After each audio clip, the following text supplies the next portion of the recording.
नमस्कार साथियों, मैं हूं उदय और आज है 14 नवंबर। बिहार चुनाव का परिणाम आने का दिन और अभी दिन के 2:39 हुए हैं।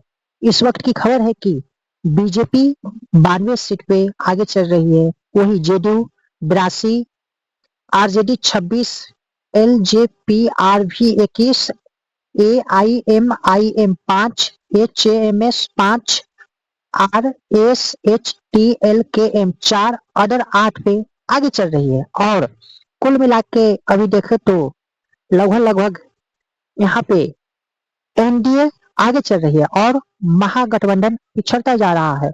खैर अभी समय है, आगे देखते हैं और क्या कुछ होता है।